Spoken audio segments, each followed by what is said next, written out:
Universidade Federal de Santa Catarina, através da Pró-Reitoria de Ensino de Graduação, tem incentivado ações que objetivem o aumento da qualidade do ensino. Este vídeo é uma dessas ações e foi desenvolvido com recursos financeiros do Fungrade.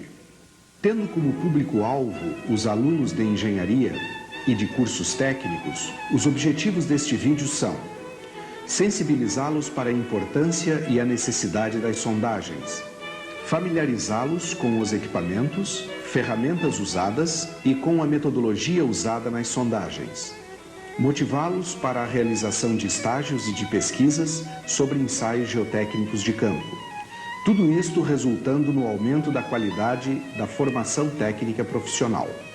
A sondagem à percussão pertence ao grupo das sondagens diretas, ao qual também pertencem a sondagem manual, trados, a sondagem rotativa para rochas e a sondagem mista para solos e rochas. A ideia da sondagem à percussão é muito simples. Para conhecer o material do subsolo, usa-se o amostrador para trazê-lo até a superfície. E para levar o amostrador até a profundidade desejada, usa-se a cravação através de golpes, medindo-se a resistência à penetração. Estas duas operações foram padronizadas. Nasceu então o SPT, Standard Penetration Test, ou teste padrão de penetração. No jargão técnico é chamado simplesmente de SPT e faz parte do ferramental geotécnico desde o primeiro Congresso Internacional de Mecânica dos Solos e Engenharia de Fundações, realizado na Universidade de Harvard, nos Estados Unidos, em 1936. As informações do subsolo são essenciais tanto para o projetista quanto para o construtor. Quando o projetista se defronta com informações insuficientes e inadequadas do subsolo, ele compensa esta falha superdimensionando o projeto. Quando o construtor recebe informações incompletas do subsolo, ele aumenta o seu orçamento para cobrir possíveis imprevistos. Em ambos os casos, a obra torna-se mais cara. Os objetivos de uma sondagem SPT são definir a estratigrafia do subsolo, identificar a natureza do solo em cada camada, determinar a resistência à penetração do maciço, determinar a posição do lençol freático. A sondagem SPT é aplicável a todas as obras civis, sejam elas de edificações, de transportes, de barragens, de túneis, etc. Para algumas obras, a sondagem é indispensável, para outras, nem tanto. A análise da relação benefício-custo é feita pelo engenheiro ou pelo técnico de nível médio, que definirá se a sondagem é imprescindível ou não.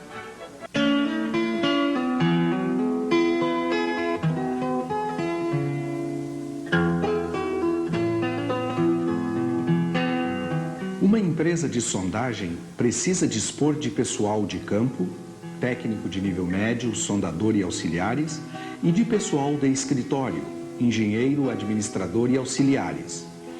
A equipe técnica, liderada pelo engenheiro, é a responsável pela qualidade técnica da empresa. O engenheiro e o técnico de nível médio trabalham juntos e constituem o elo de ligação entre o campo e o escritório. Igualmente importantes para uma empresa de sondagem são os recursos materiais. Fazem parte desta infraestrutura os veículos de transporte, os equipamentos de sondagem, as ferramentas e as edificações. O mercado de serviços de sondagem é o fator determinante para a sobrevivência de uma empresa de sondagem. O engenheiro de uma dessas empresas nos dá suas impressões sobre alguns aspectos da empresa onde trabalha.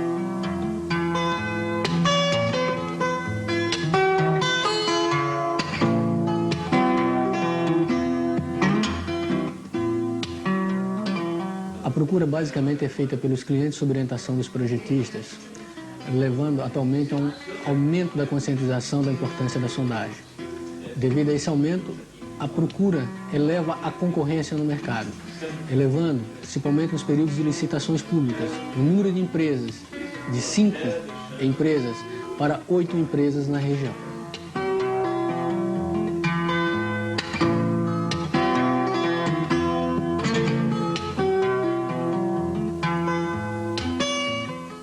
empresa do porte da geodésia, que possui hoje 4 conjuntos de percussão, 2 conjuntos de rotativa, um conjunto para a realização de coleta de amostras especiais e para a realização de ensaios especiais, 3 caminhões para atender essas equipes no campo, um veículo para acompanhamento dos serviços em campo, um trabalho informatizado de elaboração de relatórios, permite à geodésia entregar uma sondagem de 4 furos em um período máximo de 5 dias.